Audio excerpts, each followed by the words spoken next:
Welcome to Swaraj news. ముందుగా headlines చూద్దాం.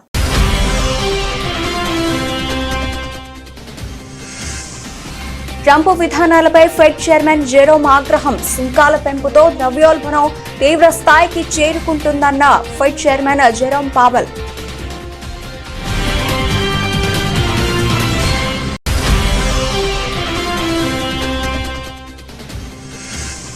జాతీయ అధ్యక్షుడి ఎన్నిక ప్రక్రియను వేగవంతం చేసిన కమలం పార్టీ. ఈ నెలాఖరికి బీజేపీకి కొత్త సారథి.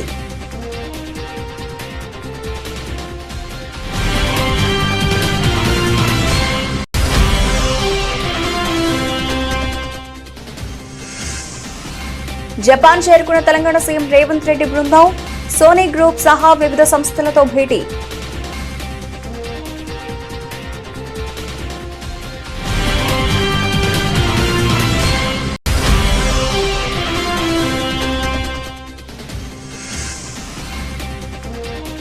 ఈ ఏడాది నంది అవార్డులు, నంది నాటకోత్సవాలు ప్రకటించిన ఏపీ మంత్రి కందుల దుర్గేష్.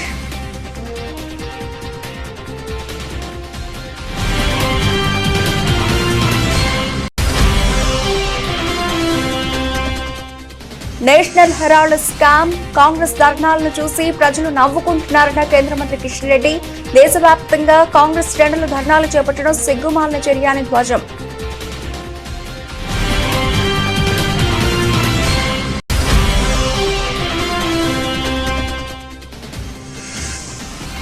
టీడీపీ హయాంలో పెద్ద ఎత్తున ఆలయాల ధ్వంసం, నేడు తిరుమల పవిత్రతను మంటగలుపుతున్నారంటూ మండిపడ్డ మాజీ ఎమ్మెల్యే మల్లాది విష్ణు.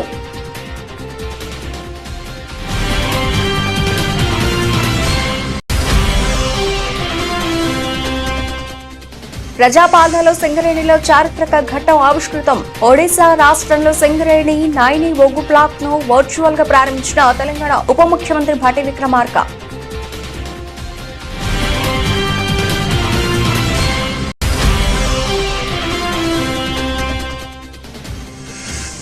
మోదీకి చిత్తశుద్ధి ఉంటే హెచ్సీయూ కుంభకోణంపై విచారణకు ఆదేశించాలి డిమాండ్ చేసిన మాజీ మంత్రి బీఆర్ఎస్ ఎమ్మెల్యే కేటీఆర్.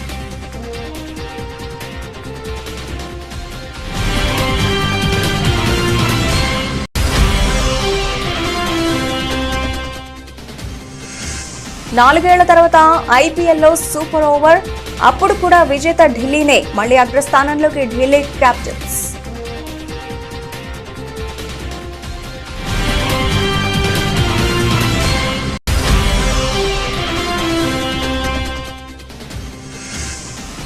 $98,000 దాటిన బంగారం ధర. ఒక్కరోజులోనే $1,650 పెరిగిన పసిడి ధర.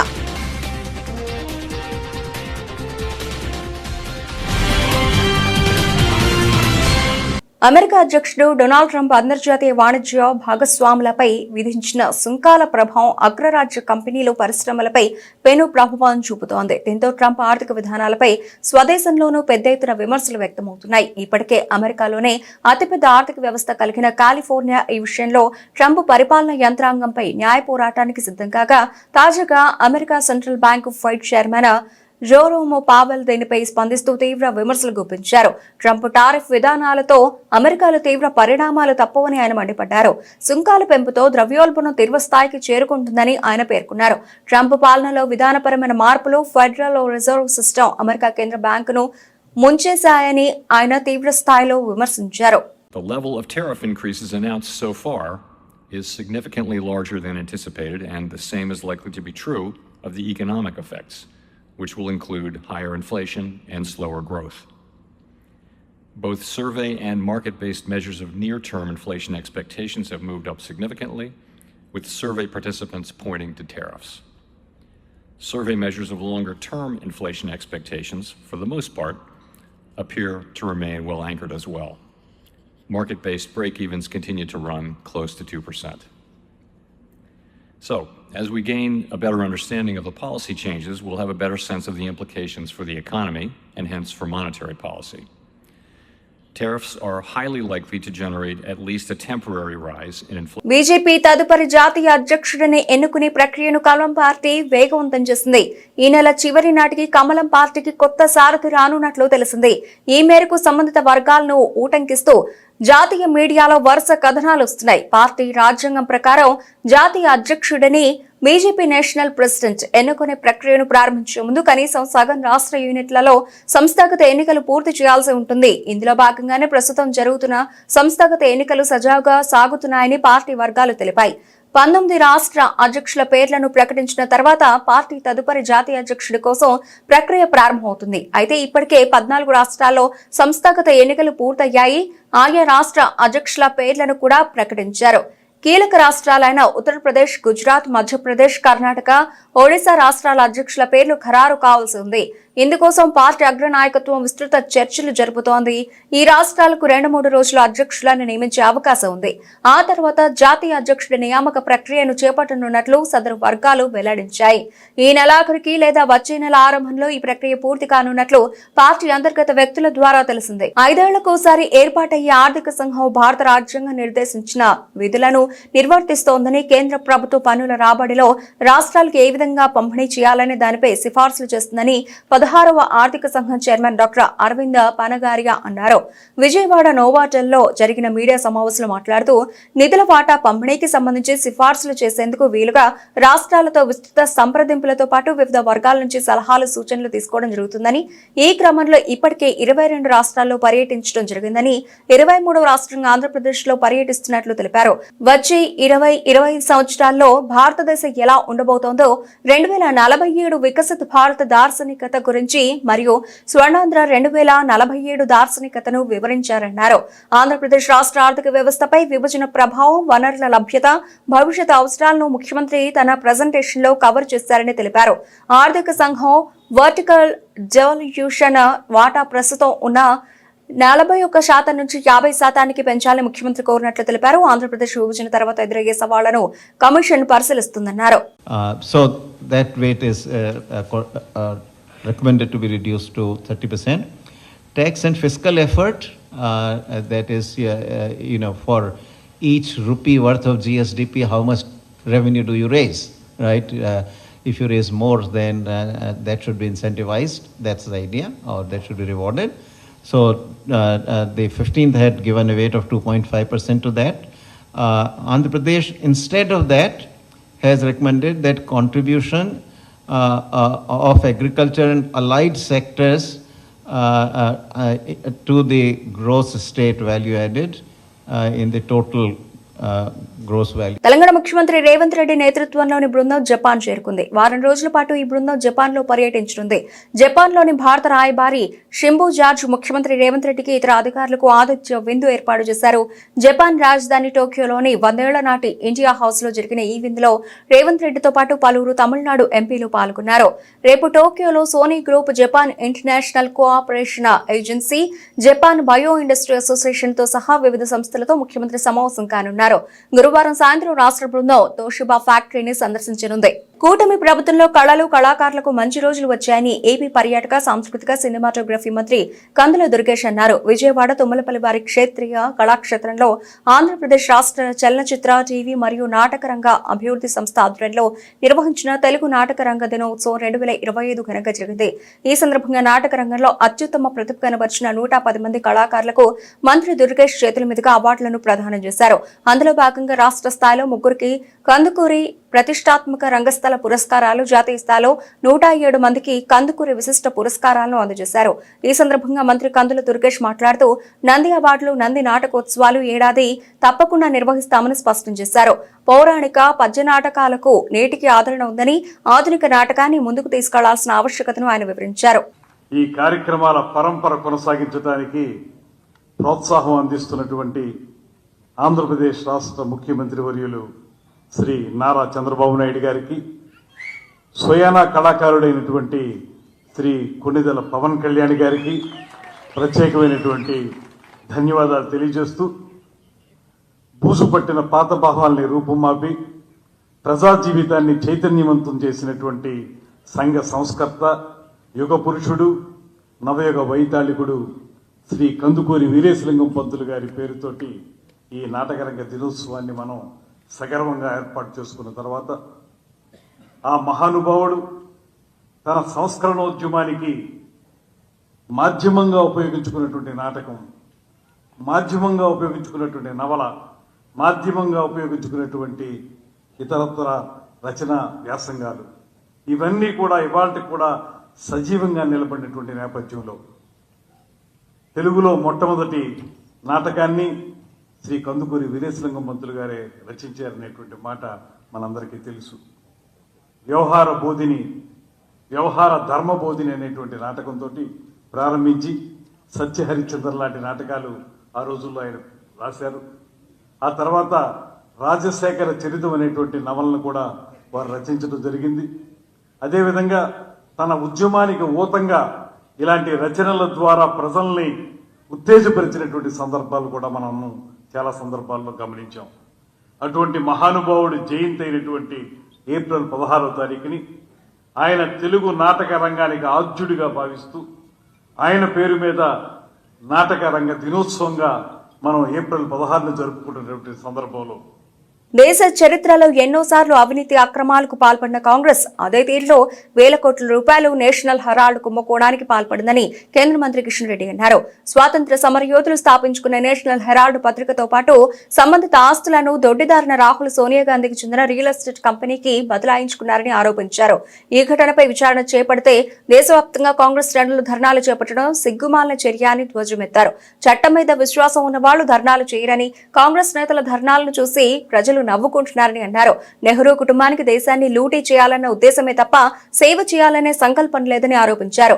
నేషనల్ హెరాల్డ్ కేసును కొట్టేయాలన్న సోనియా రాహుల్ అభ్యర్థనను 2016లోనే సుప్రీంకోర్టు తోసిపుచ్చిందని గుర్తు చేశారు. కానీ మోదీ ప్రధాని అయ్యాకే ఈ కేసు బయటకు వచ్చినట్లు, సోనియా రాహుల్ శుద్ధపూసలైనట్లు కాంగ్రెస్ నేతలు మాట్లాడుతున్నారని ఆగ్రహం వ్యక్తం చేశారు. నేషనల్ హెరాల్డ్ పత్రిక స్థాపించింది స్వతంత్ర సమరయోధులు. సొంతంగా చందాలేసుకొని ఈ యొక్క పత్రిక స్థాపిస్తే ఈరోజు దానిని అక్రమంగా దొడ్డెదారిన చట్టాలన్నీ ఉల్లంఘిస్తూ నేరాలు చేస్తూ ఆ యొక్క నేషనల్ హెరాల్డ్ పత్రికను రాహుల్ గాంధీ, సోనియా గాంధీ సంబంధించినటువంటి రియల్ ఎస్టేట్ కంపెనీకి ఆస్తులను కూడా కన్వర్ట్ చేసుకొని ఈరోజు నేరం చేస్తే దాని మీద విచారణ జరపొద్దని చెప్పి కాంగ్రెస్ పార్టీ దేశవ్యాప్తంగా ధర్నాలు చేయడం అనేటువంటిది సిగ్గుమాలిన చర్య అని సందర్భంగా మనం చేస్తున్నాం.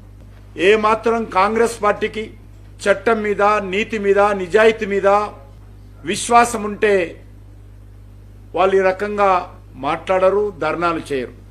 నెహ్రూ కుటుంబానికి దేశాన్ని లూటీ చేయాలనే ఉద్దేశమే తప్ప సేవ చేయాలనేటువంటి ఉద్దేశం లేదు. బోఫార్స్ కుంభకోణం నుంచి ఇవాల్టి నేషనల్ హెరాల్డ్ కేసు వరకు కూడా కాంగ్రెస్ పార్టీ సర్వస్వం అవినీతిమయమే. రాజకీయ వ్యవస్థలను, దేశ రాజ్యాంగ వ్యవస్థలను నిర్వీర్యం చేయడము, దేశాన్ని ఒక అవినీతి మయంగా 2012 మన్మోహన్ సింగ్ గారు ప్రధానమంత్రిగా ఉన్నప్పుడు సుబ్రహ్మణ్య స్వామి గారు ఢిల్లీ కోర్టులో కేసు వేయడం జరిగింది. అందులో చాలా స్పష్టంగా సోనియా గాంధీ గారి పైన, రాహుల్ గాంధీ గారి పైన యూపీఏ హయాంలోనే దీనికి సంబంధించినటువంటి నేషనల్ హెరాల్డ్ ఆస్తులకు సంబంధించి దర్యాప్తు జరపాలి. అక్రమంగా వీళ్ళు నేషనల్ హెరాల్డ్ ఆస్తులను తమ రియల్ ఎస్టేట్ కంపెనీకి దొడ్డదారిన మళ్లించుకున్నారు. ఈ ఆస్తులు స్వతంత్ర సమరయోధుల ద్వారా వచ్చినటువంటి ఆస్తులు. ఇది ఒక పత్రికకు సంబంధించినటువంటి ఆస్తులు. అదే కాకుండా కాంగ్రెస్ పార్టీ నేషనల్ హెరాల్డ్ పత్రికకు 90 కోట్ల రుణం ఇస్తే దాన్ని 50 లక్షలకే కుదించి 50 లక్షల రూపాయల కోసం మళ్ళీ ఈ యొక్క రియల్ ఎస్టేట్ కంపెనీకి కన్వర్ట్ చేసి దానికి నేతృత్వం వహిస్తున్నటువంటి రాహుల్ గాంధీ, సోనియా గాంధీ గారు ఆ యొక్క నేషనల్ హెరాల్డ్ పత్రికను ఏ రకంగా ఆస్తులతో సహా స్వాధీనం చేసుకున్నారో ఆయన అందులో కోర్టులో పిటిషన్ వేయడం జరిగింది. నేను ఒకటే అడుగుతా ఉన్నాను, ఈరోజు ఢిల్లీ హైకోర్టు గాని ఈ యొక్క కేసు చెల్లదు, దీన్ని కొట్టివేయాలని చెప్పి రాహుల్ గాంధీ, సోనియా గాంధీ ఢిల్లీ హైకోర్టుకి వెళ్లారు. అక్కడ కూడా వీళ్ళ పిటిషన్ ను హైకోర్టు కొట్టివేసి హిందూ ధర్మం పట్ల చంద్రబాబుకు ఏమాత్రం గౌరవం లేదని మాజీ ఎమ్మెల్యే మల్లాది విష్ణు మండిపడ్డారు.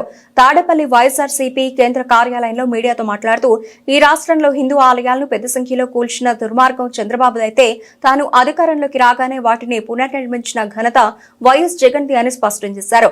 కూటమి ప్రభుత్వం ఏర్పాటైన తర్వాత ప్రజలకు ఇచ్చిన హామీలను అమలు చేయలేక డైవర్షన్ పాలిటిక్స్ లో భాగంగా నిత్యం వైఎస్ జగన్ పై హిందూ ధర్మంకు వ్యతిరేకమంటూ విష ప్రచారం చేయడమే కూటమి పార్టీలు పనిగా పెట్టుకున్నాయని తీవ్ర స్థాయిలో ఆగ్రహం వ్యక్తం చేశారు. చిరంజీవి స్వామి వారు అక్కడ టెంపుల్ నిర్మించాలి అని చెప్పని 14-19 మధ్య తెలుగుదేశం ప్రభుత్వ హయాంలో ఆ ప్రభుత్వాన్ని అనేక పర్యాయాలు అడగడం జరిగింది. అయినప్పటికీ కూడా నిర్ద్వందంగా తోసిపుచ్చారు. అదే జగన్మోహన్ రెడ్డి గారు 2019లో అధికారంలోకి వచ్చినటువంటి వెనువెంటనే వారు అనుమతి ఇవ్వడం జరిగింది. చిరంజీవి స్వామి వారు ఒక ఆధ్యాత్మికమైనటువంటి కార్యక్రమాన్ని అక్కడ తీసుకుని అక్కడ నడిపిస్తా ఉన్నారు. అట్లాగే గణపతి సచ్చిదానంద స్వామీజీ, ఆ స్వామీజీని మొన్నే కలిశాము. ఆ స్వామీజీ సంబంధించినటువంటి అనంతపురంలో వారికి సంబంధించినటువంటి ల్యాండ్ ప్రభుత్వంతో అనేక ఇబ్బందులుంటే గౌరవ ఆనాటి ముఖ్యమంత్రి గారి దృష్టికి వెళ్తే వెంటనే దాన్ని ఆ ఆశ్రమానికి, గణపతి సచ్చిదానంద స్వామి వారి ఆశ్రమానికి ఇవ్వటం జరిగింది. ఆయన కూడా చాలా సంతోషం వ్యక్తం చేశారు. ఇంత త్వరితగతిన ప్రభుత్వము మా పని చేస్తుందని చెప్పని చేసినందుకు చాలా సంతోషంగా ఉంది, వారికి ధన్యవాదాలు చెప్పండి అని చెప్పిన కూడా మనం చెప్పారు. అలాగే స్వరూపానంద స్వామి విశాఖపట్నంలో హిందూ ధర్మాన్ని ప్రచారం చేసేటటువంటి వాళ్ళు, హిందూ ధర్మాన్ని కాపాడేటటువంటి వాళ్ళు, హిందూ ధర్మాన్ని సమాజంలో మంచి చెడు చెప్పేటటువంటి ఇలాంటి స్వామీజీలకి మా ప్రభుత్వ హయాంలోనే భూమి ఇస్తే ఆగ మేఘాల మీద దాన్ని రద్దు చేస్తారు. దాన్ని కూల్చాలని చెప్పని అనేక చోట్ల ప్రయత్నం చేస్తారు. ఎవరు హిందూ ధర్మాన్ని కాపాడుతున్నారు, ఎవరు హిందూ ధర్మానికి వ్యతిరేకంగా పనిచేస్తున్నారో మనం ఒకసారి గమనించాల్సినటువంటి. ప్రజాపాలనలో సింగరేణిలో చారిత్రక ఘట్టం ఆవిష్కృతం అయింది.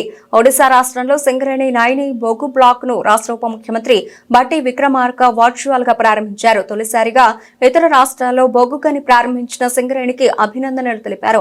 సింగరేణికి కాదు, తెలంగాణ రాష్ట్రానికి ఇది ఒక ఆనందకర సందర్భం అని ఆయన పేర్కొన్నారు. నైని బ్లాక్ ప్రారంభంతో సింగరేణి విశ్వవ్యాప్త విస్తరణకు శ్రీకారం చుట్టింది. ప్రజాపాలనలోనే నైని బొగ్గు బ్లాక్ పై ప్రత్యేక చొరవ తీసుకున్నట్లు వెల్లడించారు. ఒరిస్సా ముఖ్యమంత్రికి కేంద్ర మంత్రులు కిషన్ రెడ్డి, ధర్మేంద్ర ప్రధాన్లకు భట్టి ధన్యవాదాలు తెలిపారు. గనికి సహకరించిన అంగల్ జిల్లా ప్రజలకు ఉద్యోగోపాధి అవకాశాలకు కృషి చేస్తామన్నారు. పెద్ద ఎత్తున సామాజిక బాధ్యత కార్యక్రమాలు చేపడతామని భరోసా ఇచ్చారు. 1600 మెగావాట్ల థర్మల్ పవర్ ప్లాంట్ ఏర్పాటుకు సన్నాహాలు చేస్తున్నట్లు స్పష్టం చేశారు. ఈ ప్రారంభోత్సవ కార్యక్రమంలో రాష్ట్ర ఇంధన శాఖ ముఖ్య కార్యదర్శి సందీప్ కుమార్ సుల్తానియా, ట్రాన్స్కో సీఎండీ భాస్కర్, ఒడిశా నుంచి స్థానిక ఎమ్మెల్యే అగస్తి బెహ్రా, సింగరేణి సీఎండీ ఎన్ బలరాం తదితరులు పాల్గొన్నారు. ఏపీలో ప్రభుత్వం చేస్తున్న అప్పులపై మాజీ మంత్రి బుగ్గన రాజేంద్రనాథ్ స్పందించారు. కూటమి ప్రభుత్వంపై సంచలన ఆరోపణలు చేశారు. ఈ సందర్భంగా ఆయన మాట్లాడుతూ 14వ ఆర్థిక సంఘం సమయంలో టీడీపీ ప్రభుత్వం అధికారంలో ఉండగా 15వ ఆర్థిక సంఘం సమయంలో వైఎస్ఆర్సీపీ ప్రభుత్వం ఉన్నాయని తెలిపారు. వైఎస్ఆర్సీపీ హయాంలో ప్రభుత్వ అప్పు గురించి టీడీపీ ప్రజలను తప్పుదోవ పట్టించిందని అన్నారు. 2014-19 మధ్య అప్పు శాతం ఎక్కువ ఉన్నదని, 2019-24 మధ్య అప్పు శాతం తక్కువ ఉన్నదని, ఈ విషయాన్ని ఆర్బీఐ ఇతర కేంద్ర సంస్థలన్నీ స్పష్టం చేశాయని తెలిపారు. 10 నెలలలోపే ఈ ప్రభుత్వం 90,000 కోట్ల రూపాయలు అప్పు చేస్తుందని అన్నారు. ప్రజలకు ఒక్క పథకం కూడా ఇవ్వలేదని, డబ్బులన్నీ ఏమవుతున్నాయో తెలియడం లేదని మండిపడ్డారు. ఏమైనా రాజధాని అమరావతి నిర్మాణం అని చెబుతున్నారని, కూటమి ప్రభుత్వం ఒక రాజధాని కడుతున్నారా, నగరం కడుతున్నారా చెప్పాలి అని ప్రశ్నించారు. ఇక 16వ ఆర్థిక సంఘం వివిధ రాష్ట్రాల పర్యటనలో భాగంగా ఆంధ్రప్రదేశ్ కు వచ్చిందని, ఈ ఆర్థిక సంఘానికి వైఎస్ఆర్ కాంగ్రెస్ పార్టీ తరఫున సూచనలు చేస్తున్నామని అన్నారు. ఆర్థిక సంఘం రాష్ట్రానికి సంబంధించిన పన్నుల వాటా, స్థానిక సంస్థల గ్రాంటు, ప్రత్యేక గ్రాంట్లు సిఫార్సులు చేస్తుందని, సెస్లు, సర్చార్జీల కారణంగా రాష్ట్రాలకు వచ్చే పన్నుల వాటా తగ్గుతోందని వివరించారు. అదేవిధంగా ఏవైతే రాష్ట్రానికి సంబంధించిన వ్యవహారాలు ఉన్నాయో తెలియజేయడం కూడా జరిగింది. ఒకటి ముఖ్యంగా ఆర్థిక సంఘం చేసే సిఫార్సులు ఏవైతే ఉంటాయో రాష్ట్రాలకు సంబంధించిన పన్నుల వాటా కేంద్రానికి వివిధ పన్నుల ద్వారా ఏదైతే రెవెన్యూ సమకూరుతుందో, income tax, corporation tax, GST, customs, central excise ఇవన్నీ కూడా ఉంటాయో అందులో రాష్ట్రాలకు కూడా కొంత వాటా వస్తుందన్నమాట. ఎందుకంటే రాష్ట్రాలన్నీ కలిపితేనే దేశం అవుతుంది కాబట్టి అయితే అది ఎంత వాటా రావాలా అనేది ఆర్థిక సంఘము సిఫార్సు చేస్తారనమాట. అదేవిధంగా వివిధ రాష్ట్రాలలో కూడా ఏ రాష్ట్రానికి ఎంత రావాలని కూడా ఆర్థిక సంఘం సిఫార్సు చేస్తారనమాట. ఇదే కాకుండా స్థానిక సంస్థలకు గ్రాంటు, ఏదన్నా విపత్తు జరిగినప్పుడు గ్రాంటు, ప్రత్యేకమైన రాష్ట్రాలకు సంబంధించిన కొన్ని అవసరాలకు గ్రాంటు, ఇవన్నీ కూడా సిఫార్సులు చేస్తారు. అయితే ముఖ్యంగా రాష్ట్రాలకు సంబంధించిన పన్ను వాటా, వివిధ రాష్ట్రాలకు సంబంధించిన ఎంత వాటా అనేది ముఖ్యమైన వారి బాధ్యత. అందులో భాగంగా వైఎస్ఆర్ కాంగ్రెస్ పార్టీ తరఫున చెప్పడం జరిగింది. 14వ ఆర్థిక సంఘము మొట్టమొదటిసారిగా డాక్టర్ వైవి రెడ్డి గారు ఉన్నప్పుడు 32% నుంచి 42%కు పెంచడం జరిగింది. రేవంత్ రెడ్డి హెచ్సీయూ భూములపై చేసిన కుంభకోణంపై మోదీ విచారణకు ఎందుకు ఆదేశించడం లేదని మాజీ మంత్రి బీఆర్ఎస్ వర్కింగ్ ప్రెసిడెంట్ కేటీఆర్ ప్రశ్నించారు. ఈ విషయమై ఆయన మీడియా సమావేశంలో మాట్లాడుతూ హెచ్సీయూ భూముల్లో రేవంత్ ప్రభుత్వం విధ్వంసను సృష్టిస్తోన్నారని మోదీ హర్యానాలో మాట్లాడారని, అయితే మోదీ మాటల వరకైనా హెచ్సీయూ భూముల కుంభకోణంపై విచారణకు ఎందుకు ఆదేశించడం లేదన్నారు. సుప్రీంకోర్టు నియమించిన సిఈసి హెచ్సీయూ భూములపై కుంభకోణం జరిగిందని, ఇన్వెస్టిగేషన్ కమిటీని ఏర్పాటు చేయాలని నిన్న నివేదిక ఇచ్చిందని తెలిపారు. ఈ కుంభకోణంపై తమ పార్టీ తరఫున అన్ని ఆధారాలతో సహా లేఖ రాశామన్నారు. మోదీకి చిత్తశుద్ధి ఉంటే ఈ కుంభకోణంపై విచారణకు ఆదేశించాలని కేటీఆర్ డిమాండ్ చేశారు. లేదంటే మోదీ ప్రభుత్వం మాటల ప్రభుత్వమని మేమే కాదు తెలంగాణ ప్రజలు కూడా అనుకుంటారని అన్నారు. మోడీ గారు మాట్లాడి ఆర్ఆర్ ట్యాక్స్ అన్నదానికి వార్షికోత్సవం అయిపోయింది.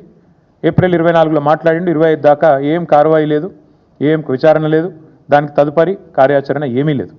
మళ్ళీ నిన్న మాట్లాడిండు ఏప్రిల్ 25, మళ్ళీ సంవత్సరానికి మెలకు వచ్చింది మోడీ గారికి. మెలకు వచ్చి మోడీ గారు నిన్న చెప్తారు ఏమని, అక్కడ మొత్తం చెట్లు కొట్టేస్తున్నారు, జంగల్ నాశనం చేస్తున్నారు, మొత్తం ఆగమాగం చేస్తున్నారు, బుల్డోజర్లను పంపినరు, అర్ధరాత్రి బుల్డోజర్లను పంపి ఆగమాగం చేస్తున్నది కాంగ్రెస్ ప్రభుత్వం తెలంగాణలో సెంట్రల్ యూనివర్సిటీ భూములలో అని చెప్పి మోడీ గారు హర్యానాలో మంచి ప్రవచనాలు చెప్పినట్టుగా నేను చూసిన.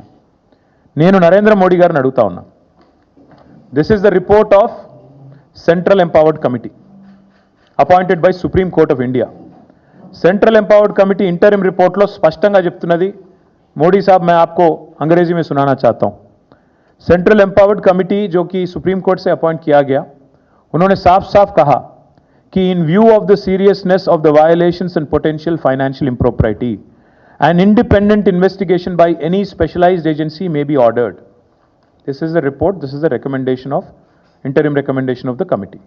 Now I am demanding BJP, I am demanding Prime Minister Modi, अगर आप तहे दिल से ये चाहते हो कि यहाँ के जो कांग्रेस हुकूमत ने जो गलत काम किया हैदराबाद सेंट्रल यूनिवर्सिटी में, इसका अगर सच बाहर लाना है, इसमें अगर जो दोषी है उनको अगर शिक्षा देना है, या ये आपका अगर एजेंडा है, आपका अगर इच्छा है, मैं पूछना चाहता हूं आपसे, हमारे पार्टी के तरफ से सेंट्रल एम्पावर्ड कमेटी कहने के बाद साफ साफ कि यहां पे फाइनेंशियल इम्प्रॉपर्टी है, वायोलेशंस हुए हैं, आप क्यों खामोश हो? కంచిగచ్చిబౌలి భూముల వ్యవహారంపై దేశ అత్యున్నత న్యాయస్థానం తీవ్రంగా స్పందించింది. ఆ భూముల్లో చెట్ల నరికివేతపై ఆగ్రహం వ్యక్తం చేసింది. అనుమతులు తీసుకోకుండా చెట్లను కొట్టివేసినట్లు తేలితే తెలంగాణ ప్రభుత్వ ప్రధాన కార్యదర్శి సిఎస్ సహా సంబంధిత అధికారులు అందరినీ జైలుకు పంపిస్తామని హెచ్చరించింది. ఈ మేరకు కంచిగచ్చిబౌలి భూముల వివాదంపై బుధవారం జరిగిన విచారణ సందర్భంగా జస్టిస్ బిఆర్ గవాయి నేతృత్వంలోని సుప్రీం ధర్మాసనం ఈ వ్యాఖ్యలు చేసింది. చెట్లు కొట్టేసే ముందు 1996లో సుప్రీంకోర్టు ఇచ్చిన మార్గదర్శకాల ప్రకారం అనుమతులు తీసుకున్నారా లేదా స్పష్టంగా చెప్పాలని జస్టిస్ బిఆర్ గవాయ్ తెలంగాణ ప్రభుత్వం తరఫు న్యాయవాది అభిషేక్ మను సింఘ్విని ప్రశ్నించారు. చట్ట ప్రకారం అనుమతులు తీసుకున్నాకే జామాయిల్ తరహా చెట్లు పొదలను తొలగించినట్లు సింఘ్వి కోర్టుకు తెలిపారు. తెలంగాణలో వాల్టా చట్టం అమల్లో ఉందని కోర్టు దృష్టికి తీసుకెళ్లారు. ఈ చట్టం ప్రకారమే రాష్ట్ర ప్రభుత్వం వ్యవహరించిందన్నారు. 10,000 కోట్ల రూపాయలకు మార్టిగేజ్ చేశారని సిఈసి నివేదికలో పొందుపరిచిన వివరాలను అమికస్ క్యూరీ కోర్టు దృష్టికి తీసుకురాగా చెట్ల నరికివేతకు అనుమతులు తీసుకున్నారా లేదా అనేదే తమకు ముఖ్యమని, ఆ భూముల మార్టిగేజ్ విషయం తమకు అనవసరమని జస్టిస్ బిఆర్ గవాయ్ తేల్చి చెప్పారు. ఇరుపక్షాల వాదనలు విన్న ధర్మాసనం కంచిగచ్చిబౌలి భూముల వ్యవహారంపై స్టేటస్ కో కొనసాగించాలని ఆదేశిస్తూ కేసు విచారణను మే 15వ తేదీకి వాయిదా వేసింది. ఢిల్లీ జట్టు మళ్లీ ఫామ్ లోకి వచ్చేసింది. వరుసగా 4 విజయాల తర్వాత తొలి ఓటమిని చవిచూసి పాయింట్ల పట్టికలో 2వ స్థానానికి పడిపోయిన ఆ జట్టు మళ్లీ పుంజుకుంది. రాజస్థాన్ రాయల్స్ తో గత రాత్రి జరిగిన ఉత్కంఠ పోరులో సూపర్ ఓవర్లో విజయం సాధించిన ఢిల్లీ మళ్లీ అగ్రస్థానానికి చేరుకుంది. ఆ జట్టు నిర్దేశించిన 189 పరుగుల లక్ష్యాన్ని ఛేదించేందుకు బరిలోకి దిగిన రాజస్థాన్ జట్టు నిర్ణీత 20 ఓవర్లలో 4 వికెట్ల నష్టానికి 188 పరుగులే చేయడంతో సూపర్ ఓవర్ అనివార్యమైంది. యశస్వి జైస్వాల్, నితీష్ రాణా అర్ధ సెంచరీలతో చెలరేగారు. కెప్టెన్ సంజు శాంసన్ 31 పరుగులు చేయగా ధ్రువ్ జురేల్ 26, పిమ్రాన్ హెట్మైర్ 15 పరుగులు చేశారు. దీంతో రాజస్థాన్ నిర్ణీత 20 ఓవర్లలో 4 వికెట్ల నష్టానికి సరిగ్గా 188 పరుగులే చేయగలిగింది. దీంతో సూపర్ ఓవర్ ఆడాల్సి వచ్చింది. స్టార్క్ వేసిన సూపర్ ఓవర్లో రాజస్థాన్ 11 ఓవర్లే చేయగలిగింది. ఈ లక్ష్యాన్ని ఢిల్లీ 4 బంతుల్లోనే ఛేదించి విజయాన్ని అందుకుంది. ఐపీఎల్ 2021లో చివరిసారి ఓ మ్యాచ్ సూపర్ ఓవర్ వరకు వెళ్ళింది. మళ్లీ 4 ఏళ్ల తర్వాత ఇప్పుడు సూపర్ ఓవర్ జరిగింది. అప్పుడు కూడా ఢిల్లీనే విజయం సాధించడం గమనార్హం. అంతకుముందు టాస్ ఓడి తొలుత బ్యాటింగ్ చేసిన ఢిల్లీ క్యాపిటల్స్ నిర్ణీత 20 ఓవర్లలో 5 వికెట్ల నష్టానికి 188 పరుగులు చేసింది. అభిషేక్ పోరల్ 49, రాహుల్ 38, స్టబ్స్, కెప్టెన్ అక్షర్ పటేల్ చెరో 34 పరుగులు చేశారు. పొదుపుగా బౌలింగ్ చేసి 1 వికెట్ తీయడంతో పాటు సూపర్ ఓవర్లో అద్భుత స్పెల్ చేసిన మిచెల్ స్టార్క్ కు player of the match award దక్కింది. ఐపీఎల్లో నేడు Mumbai Indians, Sunrisers Hyderabad జట్ల మధ్య మ్యాచ్ జరగనుంది. బంగారం ధర సరికొత్త గరిష్ట స్థాయికి చేరుకుంది. 10 గ్రాముల మేలిమి బంగారం ధర 98,000 రూపాయలు దాటింది. ఢిల్లీలో ఒక్క రోజులోనే 1,650 రూపాయలు పెరిగి 98,100 రూపాయలు తాకింది. సాయంత్రం 4:30 హైదరాబాద్ బులియన్ మార్కెట్లో 10 గ్రాముల పసిడి 97,700 రూపాయలకు చేరుకుంది. వెండి ధర కూడా భారీగానే పెరిగింది. కిలో వెండి 1,900 రూపాయలు పెరిగి 99,400 రూపాయలకు చేరింది. మంగళవారం కిలో వెండి 97,500 రూపాయల వద్ద ముగిసింది. అంతర్జాతీయ మార్కెట్లో ఔన్స్ బంగారం ధర $3,318 చేరుకుంది. గోల్డ్మన్ సాక్స్ అంచనా ప్రకారం బంగారం ధరలు ఈ ఏడాది చివరి నాటికి 1.25 లక్షల రూపాయలకు పెరిగే అవకాశం ఉంది. వాణిజ్య యుద్ధం, ట్రంప్ సుంకాల ప్రభావంతో బంగారం ధరలు భారీగా పెరుగుతున్నాయి. ఈ మధ్య టాలీవుడ్ లో కొత్త ట్రెండ్ మొదలైన విషయం తెలిసిందే. ఏదైనా హీరో బర్త్డే వస్తుందంటే చాలు సెలబ్రేషన్స్ తో పాటు సదరు హీరో సూపర్ సినిమాలను రీరిలీజ్ చేస్తూ ఫ్యాన్స్ కి మంచి కిక్ ఇస్తున్నారు. మరికొద్ది రోజులలో ఎన్టీఆర్ బర్త్డే రానుండగా ఈ సందర్భంగా ఎన్టీఆర్ రాజమౌళి కాంబోలో వచ్చిన యమదొంగ చిత్రాన్ని రీరిలీజ్ చేయనున్నారట. 2007లో విడుదలైన సోషియో ఫ్యాంటసీ చిత్రంలో మోహన్ బాబు, ఆలీ, మమతా మోహన్ దాస్, ప్రియమణి, నవనీత్ కౌర్, మాస్టర్ శ్రీసింహ నటించారు. మోహన్ బాబు యముడిగా, ఎన్టీఆర్ మానవుడిగా అదరగొట్టేశారు. ఇందులోని సాంగ్స్ కూడా సూపర్ హిట్. ఎన్టీఆర్ బర్త్డే మే 20న కాగా ఈ సందర్భంగా యమదొంగ సినిమాను మే 18వ తేదీన రీరిలీజ్ చేస్తున్నారు. ఆ రోజుతో పాటు 19, 20 తేదీలలో కూడా ఈ చిత్రం థియేటర్లలో సందడి చేస్తుంది. యమదొంగగా ఎన్టీఆర్ హంగామా థియేటర్లలో ఆ 3 రోజులు ఉంటుంది అని అనుకుంటే పొరపాటు పడ్డట్లే. ప్రేక్షకుల ఆదరణని బట్టి ఈ మూవీని కంటిన్యూ చేసే ఛాన్సులు కూడా లేకపోలేదు. ఏపీ, తెలంగాణ 2 తెలుగు రాష్ట్రాలతో పాటు అమెరికాలోనూ ఎంపిక చేసిన కొన్ని థియేటర్లలో ఈ సినిమా మళ్లీ విడుదల కానుంది. కొత్త వర్షన్ లో విడుదల కానున్న యమదొంగ చిత్రం ఎలాంటి సెన్సేషన్ క్రియేట్ చేస్తుందో చూడాలి. బులెటిన్ ముగించే ముందు హెడ్లైన్స్ మరోసారి.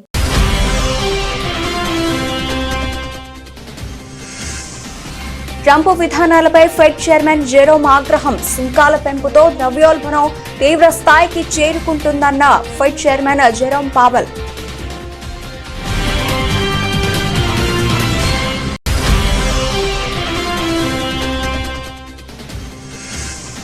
జాతీయ అధ్యక్షుడి ఎన్నిక ప్రక్రియను వేగవంతం చేసిన కమలం పార్టీ. ఈ నెలాఖరికి బీజేపీకి కొత్త సారథి.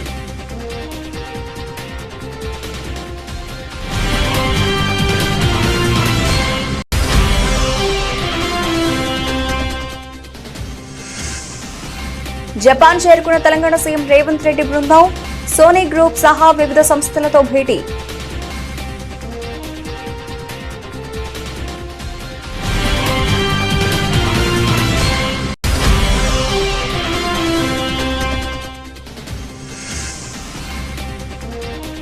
ఈ ఏడాది నంది అవార్డులు, నంది నాటకోత్సవాలు ప్రకటించిన ఏపీ మంత్రి కందుల దుర్గేష్.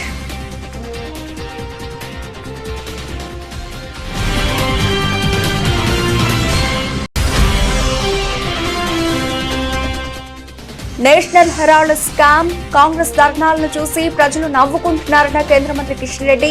దేశవ్యాప్తంగా కాంగ్రెస్ శ్రేణులు ధర్నాలు చేపట్టడం సిగ్గుమాలిన చర్య అని ధ్వజం.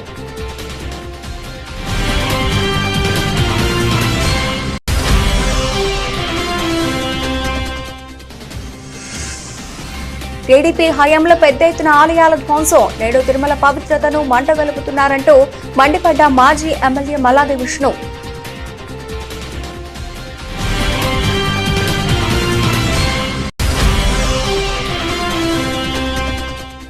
ప్రజాపాలనలో సింగరేణిలో చారిత్రక ఘట్టం ఆవిష్కృతం. ఒడిశా రాష్ట్రంలో సింగరేణి నాయిని ఒగ్గు బ్లాక్ ను వర్చువల్ గా ప్రారంభించిన తెలంగాణ ఉప ముఖ్యమంత్రి భట్టి విక్రమార్క.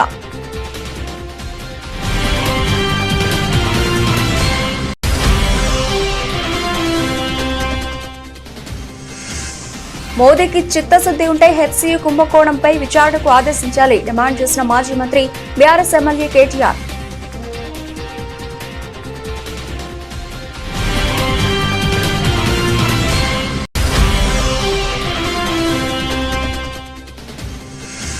నాలుగేళ్ల తర్వాత ఐపీఎల్లో సూపర్ ఓవర్, అప్పుడు కూడా విజేత ఢిల్లీనే. మళ్లీ అగ్రస్థానంలోకి ఢిల్లీ క్యాపిటల్స్.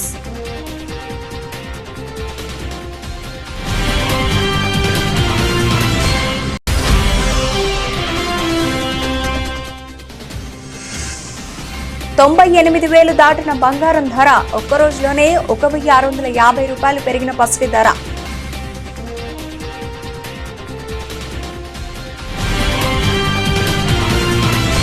ఇవి ఇప్పటివరకు నా అప్డేట్స్. మరిన్ని అప్డేట్స్ తో మళ్ళీ కలుద్దాం. అంతవరకు సెలవు, నమస్తే.